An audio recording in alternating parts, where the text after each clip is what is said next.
El término república bananera no se refiere a una república en sí. Está fuertemente relacionado con los países del Caribe y América Central. Se refiere a los países con inestabilidad social, política y económica. Algunas de sus características son que tienen mucha corrupción, que yo no tengo nada que esconder, gobiernos militarizados, que sus territorios son administrados por países externos, el más usual es Estados Unidos, y que se produce una fruta en abundancia. El concepto surgió a principios del siglo XX, cuando varias corporaciones instaladas en países alrededor del continente se asentaron en el Caribe y América Central. La más conocida fue United Fruit Company, que fomentó que se plantara el plátano. Estas naciones cumplían con las características principales descritas previamente, y el autor O. Henry, en uno de sus cuentos, escribía acerca de una nación ficticia que terminó denominando como República Bananera. En 1929 la bolsa de Wall Street estalló y quedó en bancarrota, dejando a sus inversores en una crisis económica. Esto puso a Estados Unidos en una de sus crisis económicas más fuertes de todos los tiempos, si no es la que más.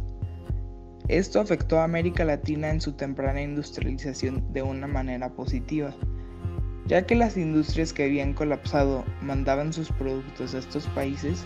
Los países latinoamericanos decidieron, en pocas palabras, empezar a producir lo que estos países importaban. Esto creó una estabilidad económica y fomentó la independencia de esta misma. Los políticos se comenzaron a preocupar cuando comenzaron a aparecer huelgas, paros y movilizaciones por parte de los partidos comunistas y socialistas. Es por eso que los gobernantes hicieron una coalición civiles militares, las cuales desencadenaron en múltiples golpes de estado que terminaron por crear un gobierno represivo y autoritario.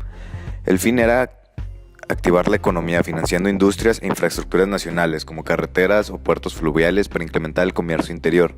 Básicamente se protegieron los intereses nacionales, se estimuló la industria y se crearon empleos. Los gobiernos militares latinoamericanos querían contrarrestar cualquier idea extranjera que desestabilizara su gobierno, y es así como nace la política del buen vecino, propuesta por el presidente americano Franklin D. Roosevelt, quien declaró: "Yo dedicaré esta nación a la política del buen vecino, el vecino que de modo resultó se respeta a sí mismo y al hacerlo a los otros, el vecino que respeta sus obligaciones y respeta la de santidad de sus acuerdos en y con un mundo de vecinos". Con esta política se hizo una colaboración con los gobernantes militares latinoamericanos que recibieron ayuda en dólares, personal y armas, a cambio de que estos conservaran la seguridad del hemisferio ante cualquier ataque a la estabilidad.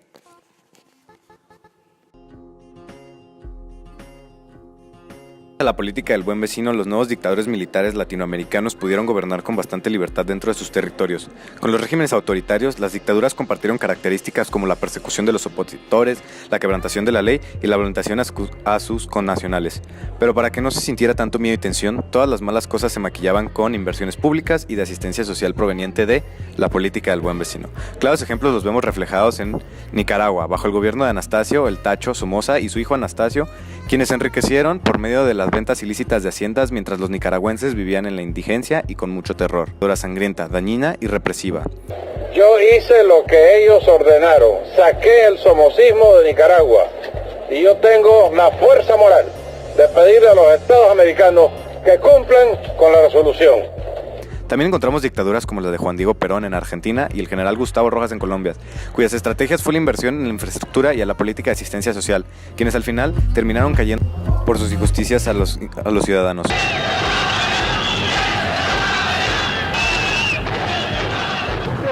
sea, no se les puede individualizar. No se les puede atender, pero por acá por la fotografía la vamos a ampliar, vamos a sacar a muchos. Otro ejemplo fue la dictadura fantasma de Plutarco Elías Calles en México, quien mediante el Partido Revolucionario Institucional, PRI, manipuló el país conforme a sus intereses, censurando a la prensa y a la oposición.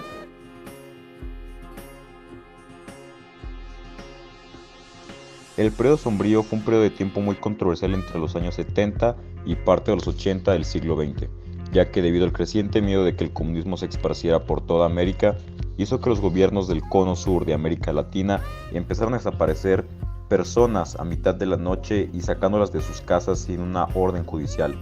Se crearon centros de detención donde cientos de jóvenes, mujeres, obreros y estudiantes fueron sometidos a todo tipo de maltratos, con sus caras cubiertas y sus cuerpos entumecidos por las largas horas de interrogatorios bajo la tortura.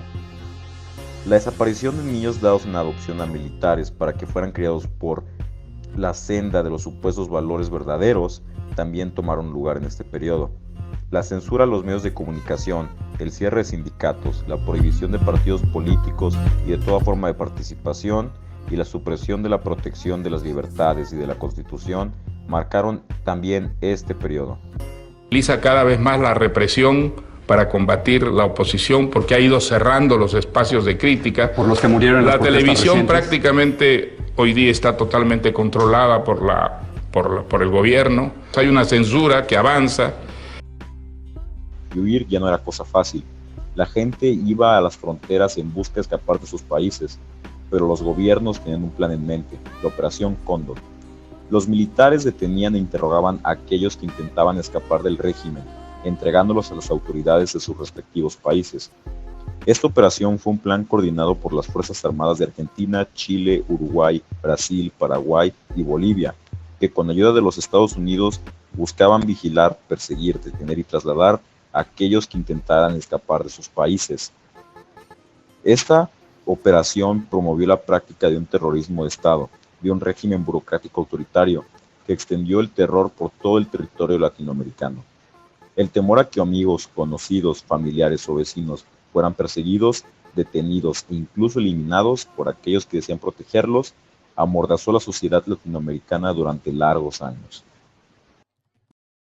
Que ha sido un continente que se ha mantenido de pie a pesar de todas las situaciones que le han ocurrido, desde Operación Cóndor hasta todo. Y se está convirtiendo en un continente mucho más fuerte que en años anteriores, que en décadas anteriores. Y por eso de ahí es que sale la frase, que a pesar de todas las necesidades que podamos tener, salimos adelante contra todo, contra viento y marea.